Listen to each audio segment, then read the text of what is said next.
so many. I remember once I took up surfing, you know. Like Elijah does, except Elijah's rubbish and I'm really good.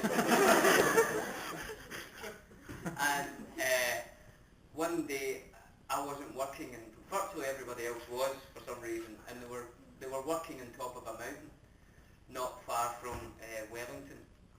And I went surfing really early in the morning, and I was sitting on my surfboard and there was no one else in the water, and the waves were beautiful, and all the guys were taking off in the airport right next to where I was surfing on a helicopter. So this helicopter kept disappearing and coming back, and I was thinking, that's full of like Elijah and Vigo and all that, and I've got this lovely surf, and I thought, what an amazing experience this is, you know. So it was actually a day that I wasn't working. That was one of the, but there were so many great experiences in that film. The tub race. The tub race? Yeah. That wasn't a great experience because I won and everybody said I didn't. So that was good fun, yeah. That was a riot. Yes? What's your favourite scene? I've got lots of favourite scenes. One, because it wasn't in the script and it came very late, is the scene in Return of the King when Pippin realises he's going to die in Minas Tirith, and he says to Gandalf, I didn't think it would end like this. And Gandalf says it's not the end. That wasn't in the script, that was written very, very late. And so we just got it and filmed it basically the next day. And I just thought it was a beautifully written scene about, you know, death, that I'm sure, getting very serious, but that we all fear, but, you know, that there is ways through that. Lovely scene. Got a bit serious there. Sorry, this paperclip here has been annoying me. I don't know why, I just couldn't stop looking at it. What do you think about the whole Lord of the Rings story? The whole story? Yeah. Oh, I love it, you know. I didn't actually read it until I got cast in the part. I'd read The Hobbit when I was a lot younger, and I never managed to read Lord of the Rings, and I just loved reading it. I was working in a theatre in Edinburgh and living in Glasgow when I found out I had the part, so I thought I better read this book. And it takes an hour on the train to get to Edinburgh from Glasgow, so I used to read it on the way to the theatre and on the way back. So I'd read it, you know, 2 hours every day, and I thought it was a great story, just brilliant, you know. Great piece of writing. Anyone read the new one? Children of... No? Right, that's everybody's homework.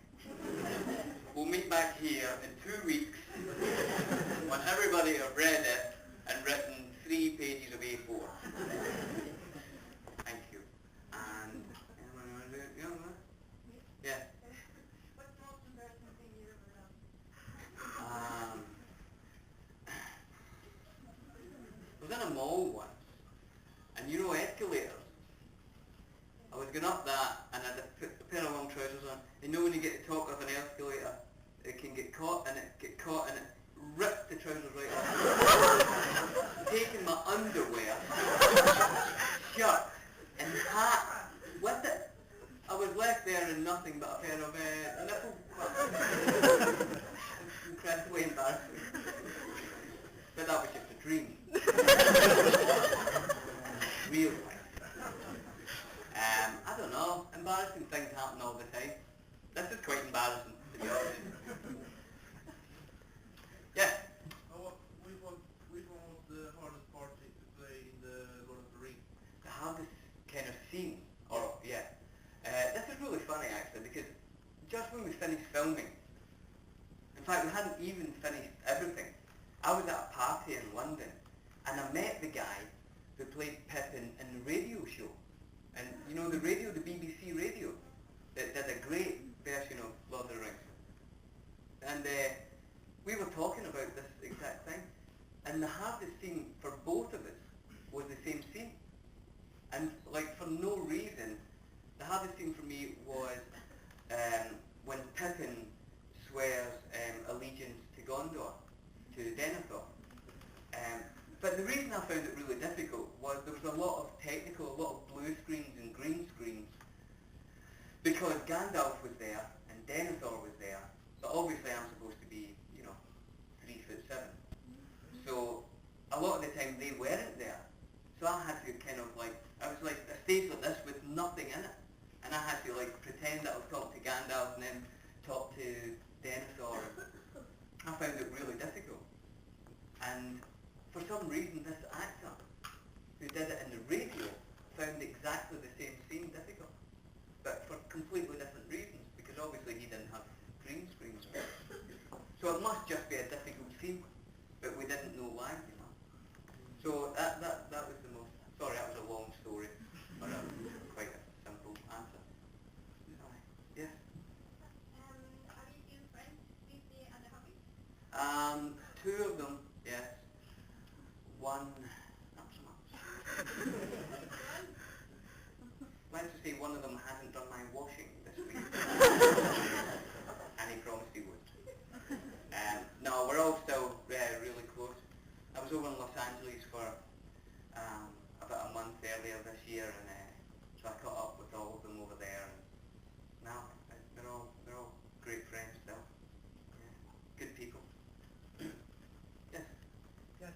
I know that you will perform at Collector Mean in London. No, that's in England anyway. Mm-hmm. Could you tell us a little bit about your band? Yes, we rock.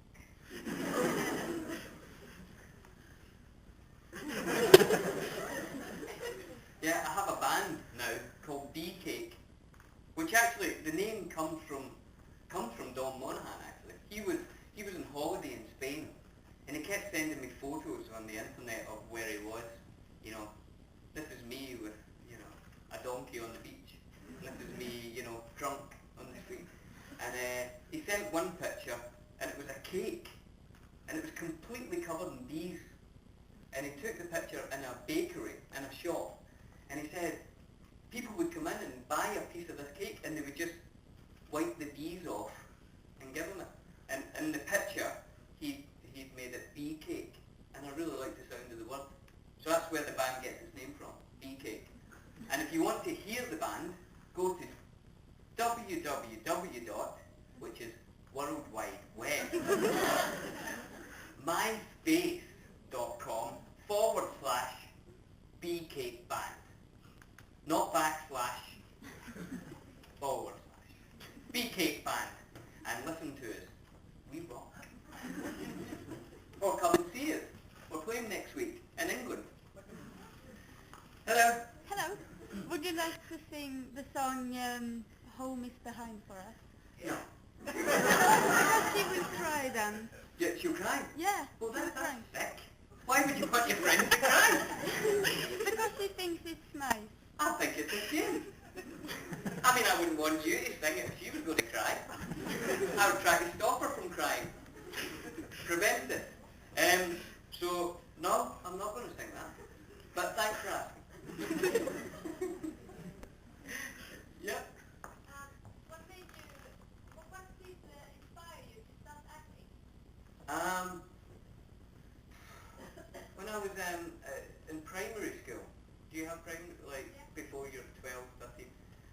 We did a performance of Oliver, the musical, and I played in that, and I just loved it, and I thought I want to be an actor. And then it took me a long time after that before I went and I worked in a printer's for a long time, and it was during that time that I decided to go to drama school. So I actually went to drama school quite late,